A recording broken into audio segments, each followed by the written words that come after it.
Hey ref, drop that wreck.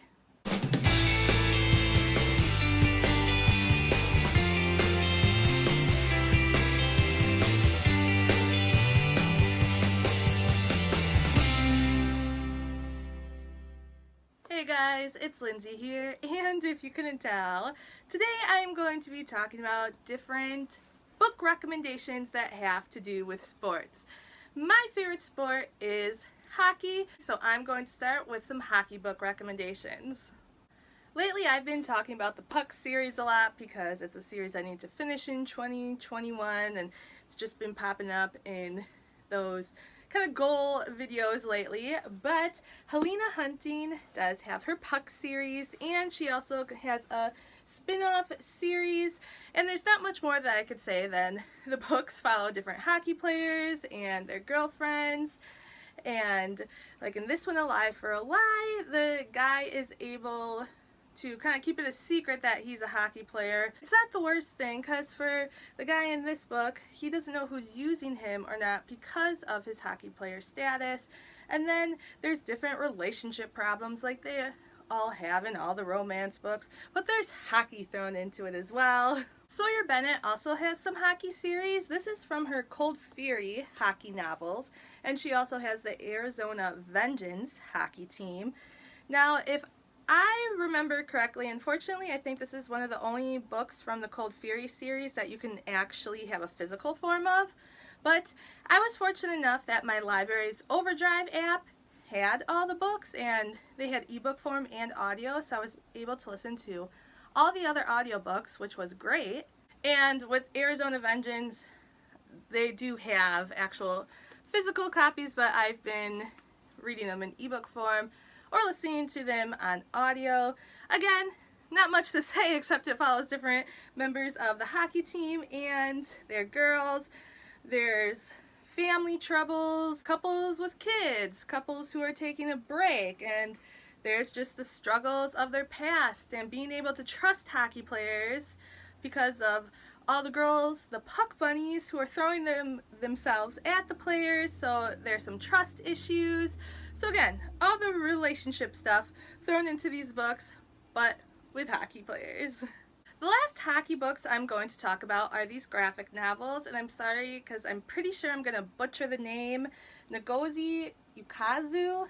Again, very sorry, but it's just these two books in the series, and there's this guy who is a baker, and he starts off like wimpy or just not your typical hockey player. The captain of the team really helps him, and this player, this character, is gay, and it goes through his struggles with just life and then some relationship problems in there as well. But the fun part is that he is a baker, and he's the one who cooks for the team, takes care of the team. He ends up turning into the house dad for the team, and he's just an overall really good guy, and you'll see that throughout these books. And I just really like the pictures in here as well. I think they did a great job.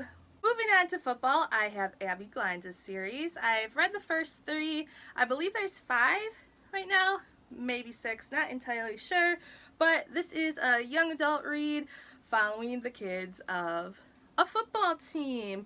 And again, there are the struggles. There's some big family issues going on, but the big tough football players try to hide it because that's not what the football players do type of situations. And I actually cried in this book because there were just some things in here that really hit close to home.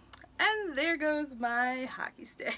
But yeah, so these guys are in a smaller town, so football is the way out for some of them trying to get a scholarship, and it is a big part of their town. So there are some things that happen in the series where people won't believe some other people because, well, it's a football guy, he wouldn't do that. So there's some intense stuff in the books, but they're good reads as well. Another series that has to do with football is by Cora Carmack. Again, it's all the relationship stuff. There's the troubles, the not trusting, and just everything, but thrown in some football. This hat is going all over the place. Next up is baseball. This is The Player by K. Bromberg. This baseball player gets an injury, and instead of having Doc, who is the greatest physical therapist, come in and help him, this girl shows up, and they don't know if they can trust her. What's a girl doing with all these MLB players? So it's making sure she does her job right, because she has to uphold the family name and get this player back on track, and then they form a relationship in the process. It is a duology. I haven't read the second book yet. It is called The Catch, but I really enjoyed this one and I want to get to the second one. The next book I'm going to talk about doesn't really fit the recommendation part, but for those of you who like racing, I do want to mention that K. Bromberg has a race car driver series. The first book is called Driven. I listened to it on audio. It just wasn't for me, but it is a very popular series. A lot of people enjoy it. My friends enjoy the series as well. And it is a movie on Passion Flicks. For those of you who don't know, Passion Flicks was created to help bring romance novels to life. I do not have a subscription for it, so sorry, I can't really tell you what else is on there, but I do know Driven is a movie on Passion Flicks. Lastly, I'm going to talk about a book I didn't read, so it's not necessarily a recommendation, but it's a different sport I haven't talked about, and that is The Challenge by Amy Daws. And this follows soccer, as you can see with the soccer ball right on the cover. And I believe this series follows, I want to say the Harris brothers. Sorry, I could be wrong on that, but I believe it is a set of brothers. But here is another sport that I haven't talked about, so I wanted to throw it in the mix. So there are just some sports books that are out there. I really like adding the sports element to a story. It's a little something extra, and I like my sports. Let me know down below some sports book recommendations that you guys have. And remember to do what makes you happy and read on. Thanks for watching.